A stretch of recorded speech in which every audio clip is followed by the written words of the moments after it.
नमस्कार। आप सभी लोगों का स्वागत है एस्ट्रोंगिरा में। क्यों कुछ लोगों के 36 गुण के बाद भी तलाक हो जाता है? क्यों कुछ लोगों के संतान की प्राप्ति नहीं होती? क्यों कई बार इतनी अच्छी तरह गुण मिलान करते हो, इतनी अच्छी तरह शादी करते हो, लेकिन वो शादी कभी भी सक्सेसफुल नहीं होती? और कई बार ऐसा पाया गया है जिन व्यक्तियों की 16 गुण, 17 गुण, 15 गुण मिल रहे हैं, उनकी शादी बहुत अच्छी जा रही है। मांगलिक की शादी नॉन मांगलिक से भी कराई तब भी बहुत अच्छी है, लेकिन मांगलिक की शादी मांगलिक से कराकर भी प्रॉब्लम आ रही है। तो कुंडली मिलान कैसे करें और कुंडली मिलान करने के क्या क्या तरीके हैं? हम ये गारंटी देते हैं कि अगर हम कुंडली मिलान करके आपको देते हैं तो आपकी मैरिड लाइफ में कभी प्रॉब्लम्स नहीं आएंगी। और अगर कुछ मैरिड लाइफ में प्रॉब्लम्स आनी होती है तो हम पहले से ही उसे रेमेडीज़ के थ्रू कम कर देते हैं, या फिर आपको बता देते हैं कि ये आपकी मैरिड लाइफ में प्रॉब्लम्स आएंगी, इस चीज़ का सावधानी रखें। लेकिन आजकल ये सारी चीज़ें एस्ट्रोलॉजर्स या पंडित नहीं देखते। क्यों नहीं देखते? क्योंकि इतने सारे योग हैं, इतनी सारी कंजंक्शंस हैं, और ये गुण मिलान या कुंडली मिलान से निश्चित नहीं होता कि आपकी लाइफ पार्टनर के साथ ज़िंदगी भर बनेगी या नहीं बनेगी। क्योंकि मान लीजिए आपकी जन्म कुंडली में संतान की प्राप्ति नहीं है और आपका जो कॉरस्पॉन्डिंग लाइफ पार्टनर है उसकी ज़िंदगी में भी संतान की प्राप्ति नहीं है, तो इस दुख के कारण आप पूरी ज़िंदगी आपकी मैरिड लाइफ खराब हो जाएगी।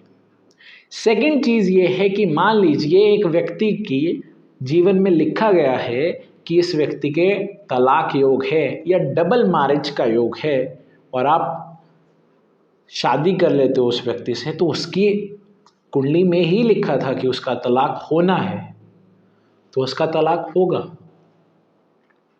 इनके कुछ उपाय हैं जो पहले किए जाएं तो उससे बहुत सारी चीज़ें क्योर हो जाती हैं, लेकिन वो चीज़ भी आजकल नहीं देखी जाती।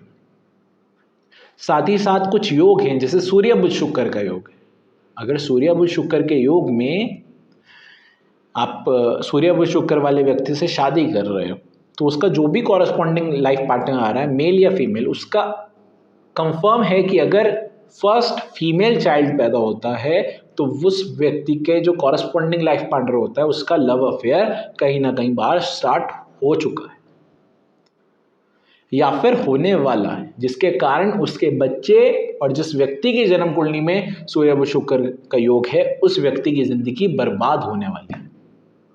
सूर्य शनि का योग है। सूर्य शनि के योग में हम ये बोलते हैं कि 7 दिन, 7 महीने या 7 साल के अंदर अंदर इन व्यक्ति का डाइवोर्स या तलाक हो जाएगा।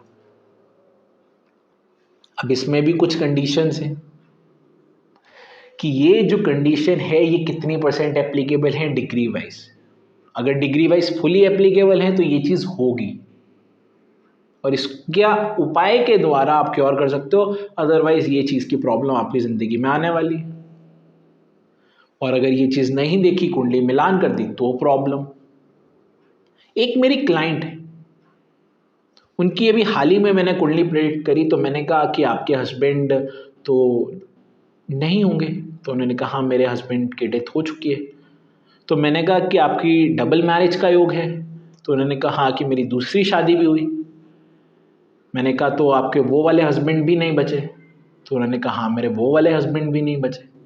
तो ऐसा क्यों हुआ?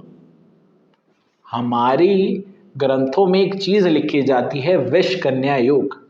अगर किसी फीमेल के विष कन्या योग है तो उस लड़की की 100 जगह आप शादी कर दो, उनके बार बार पति जो हैं वो मरते रहेंगे।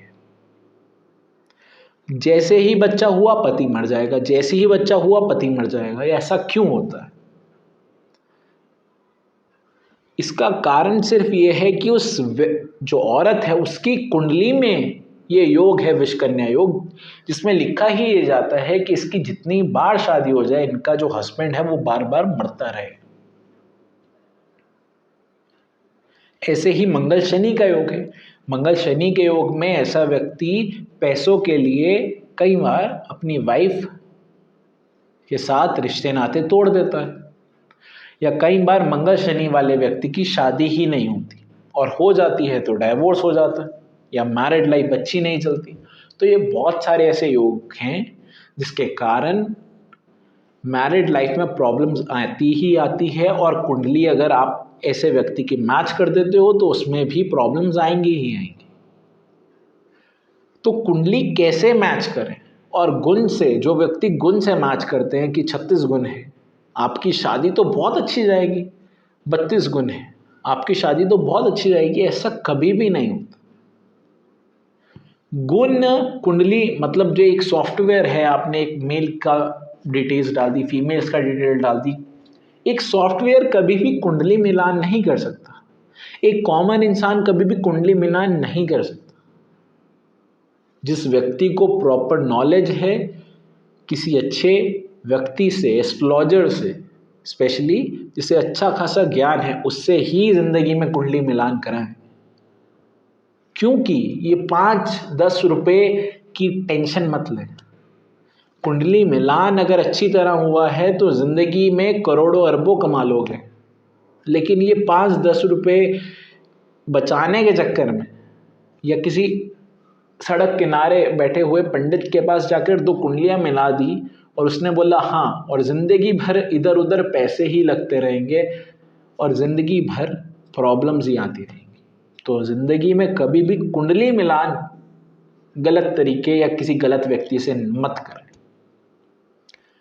हम अगर कुंडली मिलान करते हैं तो हम बहुत सारी चीज़ों का ध्यान रखते हैं कि ये योग तो नहीं है।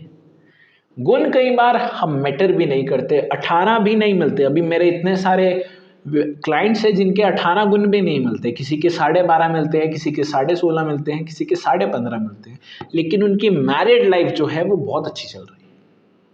और आधे लोगों की तो मैं सिर्फ प्रश्न कुंडली द्वारा ही मैंने शादी कराई है और उनकी मैरिड लाइफ भी बहुत अच्छी चल रही है। उसका कारण सिर्फ ये है कि कोई एस्ट्रोलॉजिकल सिग्निफिकेंस मुझे दिख रहा है कि हाँ, इनकी लाइफ अच्छी तरह चल जाएगी। 36 गुण का मतलब क्या है कि जैसा मैं वैसा मेरी वाइफ।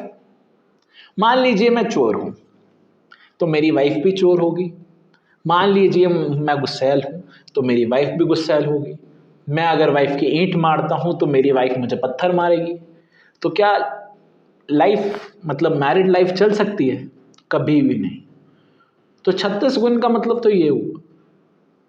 अब इसमें अच्छी चीज़ क्या है कि अगर मैं बहुत दिल का अच्छा हूँ तो मेरी वाइफ भी दिल की अच्छी आएगी, तो ज़िंदगी अच्छी तरह हमारी चल जाएगी। लेकिन अगर बाय चांस मैं खराब हूँ और मेरे किसी के साथ 36 गुण मिल रहे हैं तो उसका नेचर भी एग्जैक्टली मेरे जैसा होगा, और वो चीज़ बिल्कुल ही गलत है।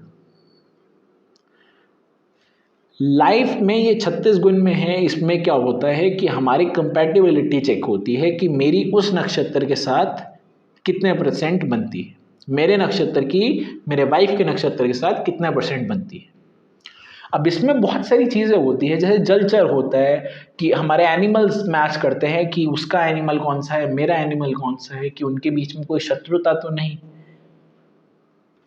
फिर उसके बाद चेक करते हैं कि बच्चे में कोई प्रॉब्लम तो नहीं आएगी, तो उसके लिए हम एक एनिमल से ही हमारा सिंप्लीफाई होता है कि इस एनिमल के साथ इस एनिमल को अगर हम एक तरह से सेक्स कंपैटिबिलिटी चेक करते हैं कि कितने % है, बच्चा हो जाएगा, उसमें कोई प्रॉब्लम तो नहीं आएगी। तो वो चीज़ें भी चेक करनी होती है। अब जैसे किसी व्यक्ति के जन्म कुंडली में सूर्य लगन में है और पंचम भाव में मंगल देव है, तो उस व्यक्ति के मेल चाइल्ड क्या फीमेल चाइल्ड भी नहीं होती। उसके लिए उस व्यक्ति को जिंदगी भर सफ़र करना पड़ेगा, उसकी वाइफ को भी जिंदगी भर सफ़र करना पड़ेगा।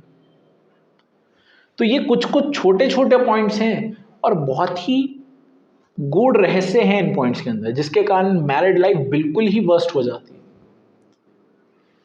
क्योंकि अगर मान लीजिए आपकी जन्म कुंडली में डबल मैरिज का योग है, तो आपकी अगर स्टार्टिंग में ही कोई बता दे कि आपकी डबल मैरिज का योग है, आप एक ही व्यक्ति से 2 बार शादी कर लें तो आपका योग कैंसिल हो जाता है। अब ये एग्जांपल देता हूँ।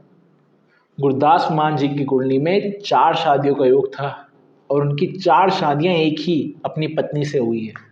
उनकी मैरिड लाइफ में प्रॉब्लम्स नहीं आई। तो इसे बोलते हैं एस्ट्रोलॉजिकली उपाय करना। पुराने ज़माने में राजा की 3-3 4-4 पत्नियां होती थी। तो वो राजा क्या करता था, अपने योग जो हैं वो ठीक हो जाते थे उनके, 1 शादी 2 शादी 3 शादी। बट उस समय क्या था कि आप 2-2 3-3 शादी कर सकते थे, अब ऐसा नहीं है। तो आप एक ही अपनी पत्नी से 2 बार 3 बार, जितनी बार भी आपकी लिखा जाता है कुंडली में, उतनी बार उसी व्यक्ति से शादी करते हो, तो आपके योग जो हैं वो कैंसिल हो जाते हैं। अब मांगलिक का कई बार जिक्र किया जाता है कि कई बार क्या होता है कि एक व्यक्ति मांगलिक है, मान लीजिए एक व्यक्ति अष्टम का मांगलिक है और एक व्यक्ति चतुर्थ भाव का मांगलिक है, तो इनके मांगलिक में ही बहुत अंतर है, पहली बात। दूसरी चीज़ ये है कि मांगलिक के साथ साथ ये चीज़ भी हम चेक करते हैं कि अगर मेल की कुंडली में कोई बैड योगा तो नहीं, फीमेल की कुंडली में कोई बैड योगा तो नहीं। तो मांगलिक अगर आप मैच कर रहे हो तो ज़रूर कंजंक्शंस और योग्स भी चेक कर लें। बहुत बार ऐसे हमने पाया है कि मांगलिक की शादी नॉन मांगलिक से करते हैं तो कोई प्रॉब्लम नहीं आती, ये सिर्फ वहम है कि मांगलिक की शादी मांगलिक से करो तो ही अच्छी चलेगी। नहीं, अगर आपकी शादी या फिर आपकी ज़िंदगी में मान लीजिए आपकी जन्म कुंडली में ये लिखा है कि आपकी एक ही शादी होगी, डाइवोर्स का कोई योग नहीं है, सेम आपकी पत्नी की कुंडली में भी ये लिखा है कि एक ही शादी होगी, आप मांगलिक की शादी नॉन मांगलिक से कर दो, कोई प्रॉब्लम नहीं आएगी। और मांगलिक कैंसिलेशन रूल्स आते हैं। अब एक व्यक्ति के सप्तम भाव में मंगल है, दूसरे व्यक्ति के अगर सप्तम भाव में शनि आ जाए, राहु आ जाए, सूर्यदेव आ जाए, तो मांगलिक कैंसिलेशन, सिंपल।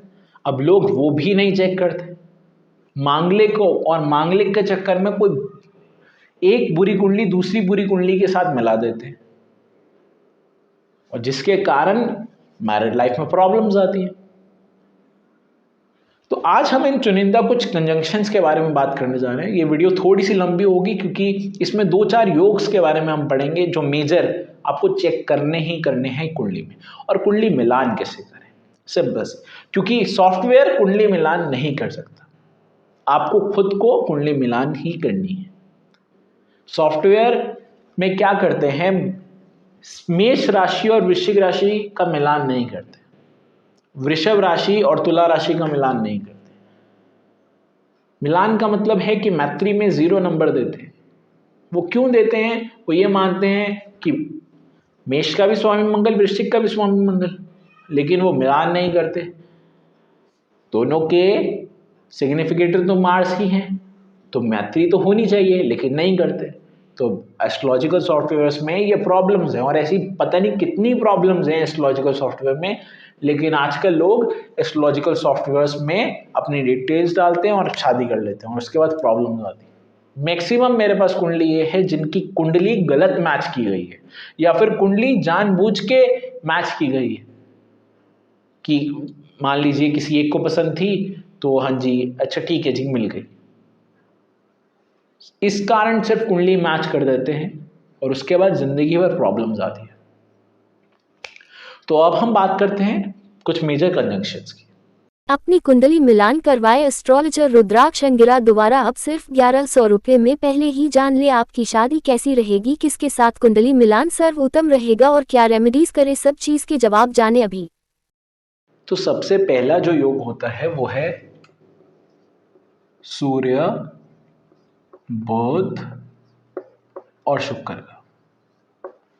अब ये सूर्य, बुध और शुक्र का योग सबसे बुरा कहाँ होता है, 1st house, 7th house, 10th house, 11th house and 9th house. 1st house, 7th house, 8th house, 11th house, 9th house में सबसे बुरा है योग, क्योंकि इन भाव में इन 3 में से मैक्सिमम प्लैनेट्स खराब हो जाते हैं।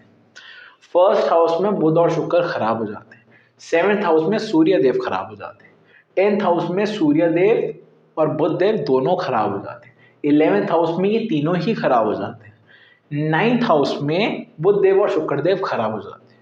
तो जनरली इन हाउसेस में इनमें से मैक्सिमम प्लैनेट्स खराब हो जाते हैं। तो इसमें एक और हाउस भी जोड़ लें, 3rd हाउस। 3rd हाउस में भी बुध देव शुक्र देव आमतौर पर खराब रिजल्ट देते हैं। तो ये एक योग है जिसके कारण क्या होता है, सूर्य देव के एक मित्र है बुध देव, सूर्य देव और बुध देव मित्र है, और शुक्र देव इस समय एनिमी है। शुक्र देव इस समय एनिमी है। बुध देव शुक्र देव से मित्रता करते हैं, लेकिन इस समय में बुध देव शुक्र देव से शत्रुता करेंगे, जिसके कारण शुक्र देव, मतलब शुक्र देव क्या है, हमारी वाइफ है या फिर हमारे हस्बैंड है, हमारी मैरिज है, हमारी लव लाइफ है, हमारे जीन्स हैं, हमारे स्पर्म्स हैं, वो क्या है, शुक्र देव है। तो ये एक योग हो गया जिसके कारण मैरिड लाइफ में प्रॉब्लम्स आती है। दूसरा योग क्या है, दूसरा योग है शनि देव और सूर्य देव का। ये एक योग है जिसके कारण क्या होता है, लाल किताब ये बोलती है कि सूर्य देव और शनि देव के योग में हम बोलते हैं कि ये बन जाते हैं मसनूई मंगल बद, मतलब नीच का मंगल। ये मंगल नीच का ना मांगलिक से भी गलत चीज है। लोग बोलते हैं मांगलिक मांगलिक, अगर ये योग है तो ये मांगलिक से भी गलत चीज है।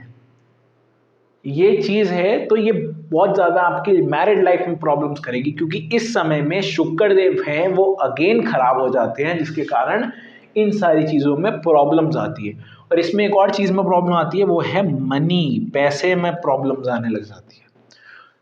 और हमारे मेल चाइल्ड में प्रॉब्लम आती है, मतलब पुत्र की प्राप्ति नहीं हो पाती। तो ये कंडीशन है जिसके कारण मैरिड लाइफ में प्रॉब्लम्स आएंगी। इसके एक और बात, एक योग बोला मैंने, वो बोला है मंगल देव और शनि देव का। मंगल देव और शनि देव के योग में क्या होता है, ये बन जाते हैं उच्च का राहु। ये उच्च का राहु क्या करता है, ये उच्च का राहु ये करता है कि आपकी जिंदगी में, मैरिड लाइफ में बोल दूं, लाइफ में बोल दूं, हर एक चीज में प्रॉब्लम्स करनी है अब। और ऐसा व्यक्ति क्या होता है, अकेले रहना पसंद करता है, इसको अपनी लाइफ में किसी चीज की परवाह नहीं है, ये ऐसा बना देता है। और आमतौर पर मंगल शनि के योग में व्यक्ति शादी नहीं करता, अगर करता है तो डाइवोर्स आमतौर पर हो जाता है, या फिर कुछ ना कुछ समय बाद उसकी मैरिड लाइफ में प्रॉब्लम्स आने लग जाती है, या फिर वो व्यक्ति अपनी वाइफ से बहुत दूर रहना शुरू हो जाता है। वाइफ कहीं और है, वो कहीं और है, ऐसे जिंदगी चलती रहती है। तो ये कुछ कंडीशन है। इसके बाद एक और योग है, वो है सूर्य देव और शुक्र देव का। इस समय अगेन शुक्र देव को मार पिटेगी, और शुक्र देव को मार पिटेगी मतलब इन सारी चीजों में प्रॉब्लम। सप्तम भाव में अगर शनिदेव लगन में है, शनिदेव फर्स्ट हाउस में है और सूर्य देव सप्तम भाव में है। अगर शनिदेव लगन में है, सूर्य देव सप्तम भाव में है, तो इस समय शुक्र देव तो अच्छे हो जाते हैं, शुक्र देव तो बहुत अच्छे हो जाते हैं, बट इस व्यक्ति की शादी के बाद का समय उसका डाउनफॉल होता है। ये चीज भी ध्यान रखनी है। मान लीजिए मेरी कोई बहन है, मेरी कोई बेटी है, मैं इस व्यक्ति के साथ अपनी बहन या बेटी की शादी करता हूं, तो मुझे पता है इस व्यक्ति का डाउनफॉल है शादी के बाद, और मैं इस व्यक्ति की अपनी बेटी से शादी करवा देता हूं, लेकिन उपाय नहीं करता, तो मुझे पता है कि प्रॉब्लम्स क्या होने वाली है। तो ये चीज का भी ध्यान रखें। इसके बाद एक और चीज है, वो ये है कि तीसरे भाव में बुध का होना, थर्ड हाउस में बुध का होना। ये थर्ड हाउस में जो बुध का होता है ना, ये अगेन बहुत बड़ी प्रॉब्लम है। इस समय भी ये बुध देव यहाँ एक तरह से अगेन मंगल बद बना देते हैं, मतलब मांगलिक बना देते हैं, जिसके कारण गुस्सा, टेंशन, लड़ाई झगड़े ये हो जाता है। तो ये जनरल योग हैं, कुछ 2-4 योग हैं, ऐसे तो बहुत सारे योग हैं, बट ये आप नेचर याद रखें। इसके बाद हम बात करते हैं विष कन्या योग के बारे में। अब हम बात करते हैं विष कन्या योग की। तो विष कन्या योग वो योग है जिसके कारण एक स्त्री के पति की बार बार मृत्यु होती है। इसका कुछ कारण है, वो भी हम जानते हैं, बट पहले हम ये जानते हैं कि विष कन्या योग बनता कैसे है। तो अगर किसी कन्या के ये बनता है, सिर्फ फीमेल्स की कुंडली में बनेगा, मेल्स की कुंडली में नहीं बनेगा, इसका नाम है विष कन्या, तो सिर्फ कन्या की कुंडली में ही बनेगा। सबसे पहली चीज ये है कि अगर लगन में केंद्र में अगर पाप ग्रह है, पाप ग्रह होते हैं, पाप ग्रह मतलब आपके केतु हो गए, राहु हो गए, शनि हो गए, मतलब पाप ग्रह अगर हमारे लगन में आ जाते हैं और हमारे जो शुभ ग्रह हैं, हमारे जो शुभ ग्रह हैं जैसे कि चंद्र हो गए, गुरु हो गए, शुक्र हो गए, वो हमारे छठे, आठवें या 12वें घर में आ जाते हैं तो विषकन्या योग बनता है। ये है कुंडली में। बट लेकिन कई बार प्री डिफाइंड आपके जन्म से ही आपके अंदर विषकन्या योग का योग होगा। वो कैसे होगा उसके बारे में भी जान लेते हैं। ये होगा अगर कुंडली में आपके विषकन्या योग बन रहा है तो वो ऐसे बनेगा। अदरवाइज इसका एक और मेथड है। ये विषकन्या योग फाइंड आउट करना थोड़ा सा मुश्किल है। एस्ट्रोलॉजर के लिए तो फिर भी थोड़ा सा इजी हो जाता है क्योंकि वो हर एक चीज जानता है, लेकिन आम व्यक्ति के लिए थोड़ा सा मुश्किल हो जाता है क्योंकि विषकन्या योग सेकंड, सेवेंथ एंड ट्वेल्थ इन दूसरी सब 7वीं और 12वीं तिथि को विषकन्या योग होता है। क्योंकि ये तिथि कैसे होती है? ये तिथि होती है, पहली तिथि होती है ब्रह्मा की तिथि, सेकंड तिथि किसकी होती है? ब्रह्मा देव की तिथि होती है, सेवेंथ तिथि होती है सूर्य देव की तिथि, और जो हमारी 12वीं तिथि होती है ये होती है विष्णु भगवान जी की। तो सेकंड तिथि ब्रह्मा देव की होती है, सप्तमी तिथि सूर्य देव की और 12वीं तिथि विष्णु देव की। अब इसमें क्या है कि अगर सेकंड तिथि हो, अगर सेकंड तिथि हो और उस दिन आ जाए आपका संडे, सेकंड तिथि हो, संडे भी हो, साथ ही साथ राहु के नक्षत्र में जन्म भी हो, और अगर गलती से भद्रा तिथि भी हो तो वो कन्या विषकन्या कहलाएगी। इस चीज का सिंपल सा लॉजिक है कि अगर दूसरी तिथि हो मतलब ब्रह्मा की तिथि हो, संडे हो, रविवार हो, राहु देव का नक्षत्र, राहु देव का नक्षत्र आपका अंतरा नक्षत्र हो गया, संपिता नक्षत्र हो गया, तो राहु देव का नक्षत्र है, वो नक्षत्र हो, स्वाति नक्षत्र हो और भद्रा तिथि हो। भद्रा तिथि कौन सी होती है? भद्रा तिथि का मतलब होता है दूसरी तिथि भद्रा तिथि होती है, आपकी 8वीं तिथि भद्रा तिथि होती है और 12वीं तिथि भद्रा तिथि होती है। इन तीन तिथि को भद्रा तिथि कहा जाता है, इसलिए ये ऐसे होता है। अब सूर्य देव की सप्तम में हम बात करते हैं कि सप्तमी हो और उस दिन ट्यूसडे हो मतलब मंगलवार हो, नक्षत्र जुपिटर का कोई नक्षत्र हो, जैसे विशाखा नक्षत्र हो, मतलब जुपिटर का कोई नक्षत्र हो तो इस समय विषकन्या योग बनेगा। 12वीं तिथि हो मतलब द्वादशी तिथि हो और उस दिन आ जाए सैटरडे, और नक्षत्र हो सूर्य देव का, सूर्य देव का नक्षत्र आ गया, वो कौन सा है आपका? कृतिका नक्षत्र। और उसके बाद ये तीन चीजें जो है, ये तीनों चीजें विषकन्या योग का निर्माण करती है। तो ये चीज आपको फाइंड आउट करनी बहुत जरूरी है कि सेकंड तिथि तो नहीं, संडे तो नहीं था उस दिन, राहु देव का नक्षत्र में तो नहीं जन्म हुआ, तो ये चीजें विषकन्या योग का निर्माण करती है। इस कन्या से अगर विवाह करते हो तो उसका हस्बैंड या उसकी जीवन में तलाक सब कुछ ये होना निश्चित ही है, क्योंकि उसके जीवन में वैवाहिक सुख लिखा ही नहीं गया। ये विषकन्या योग। इसके बाद हम बात करते हैं नेक्स्ट चीज के बारे में।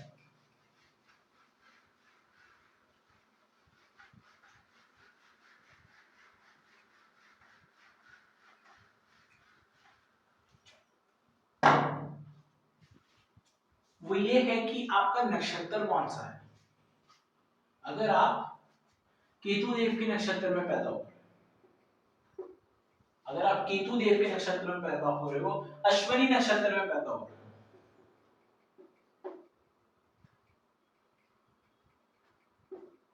अश्विनी नक्षत्र में पैदा हुआ। इस नक्षत्र की खासियत ही यही है कि इस व्यक्ति के लव ट्रायंगल बहुत ज्यादा बनते हैं। इस व्यक्ति की खासियत ही यही है कि इस व्यक्ति की 36 से 37 साल के बाद मैरिज लाइफ में प्रॉब्लम्स आएंगी ही आएंगी।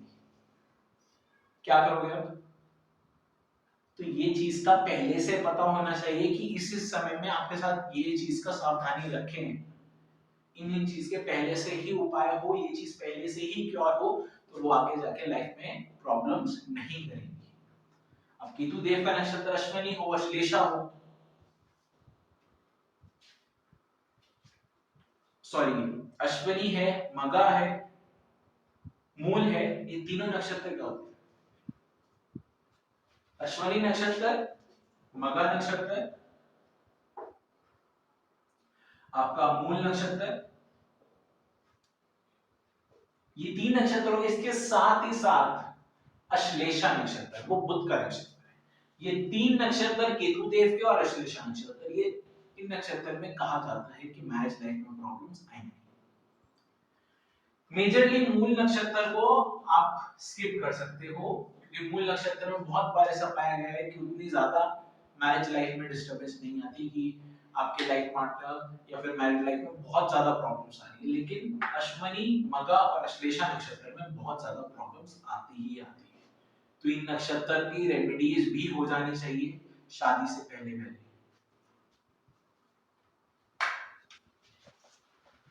इसके बाद हम बात करते हैं फॉर एन एग्जांपल, मान लीजिए कि दो व्यक्ति की कुंडली है,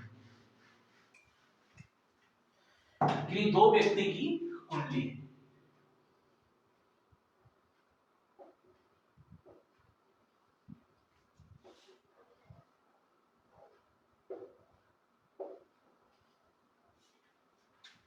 अगर एक व्यक्ति मेष लगन का, एक व्यक्ति वृश्चिक लगन का है, तो उन व्यक्ति की कुंडली मैच हो जाएगी।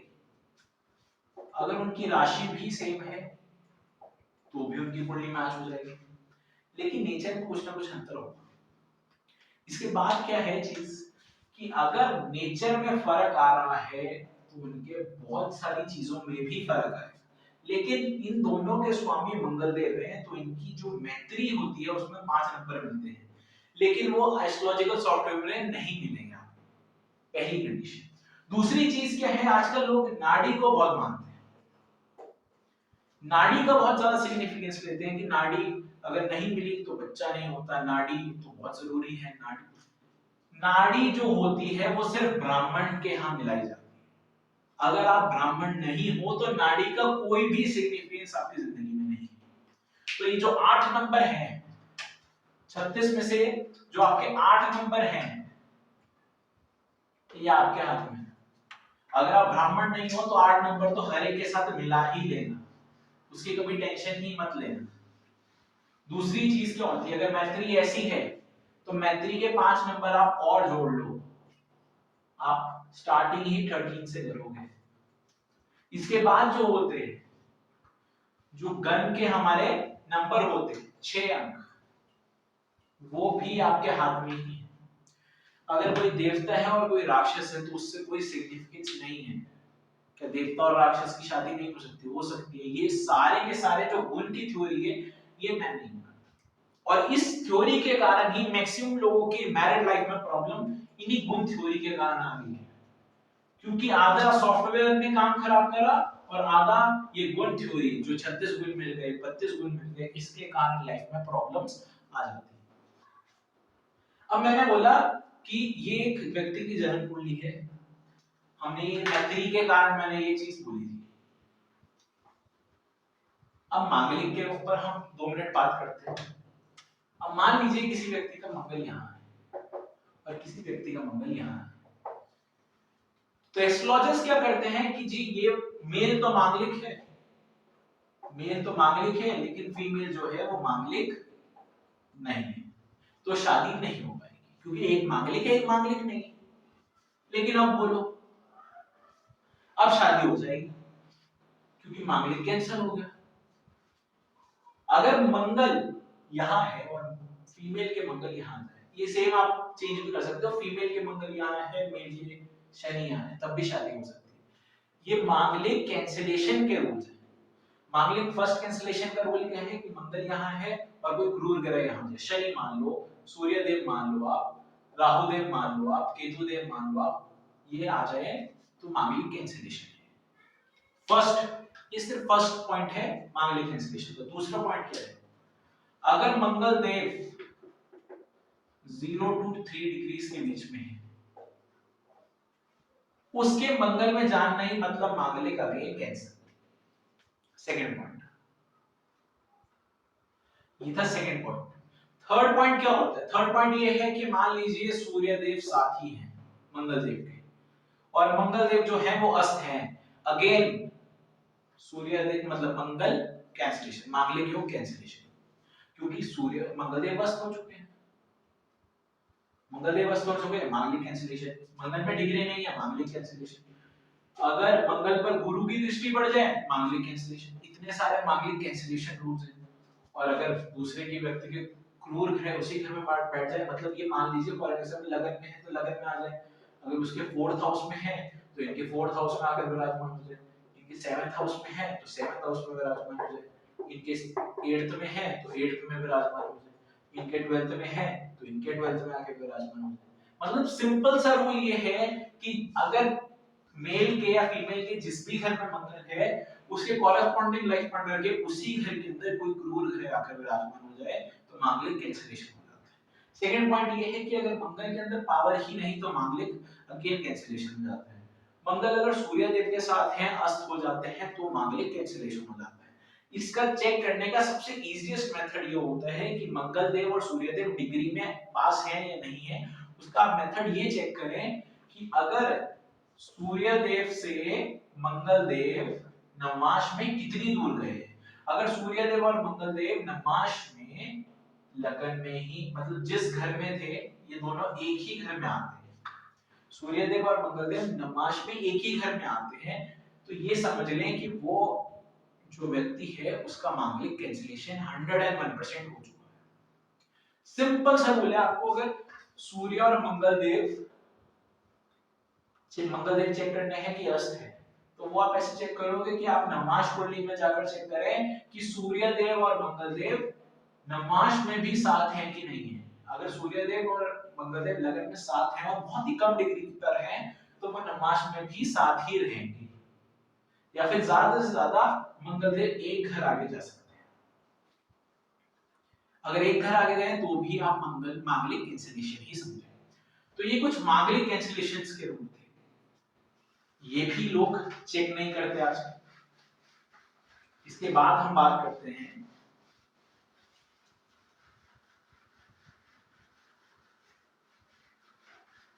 मान लीजिए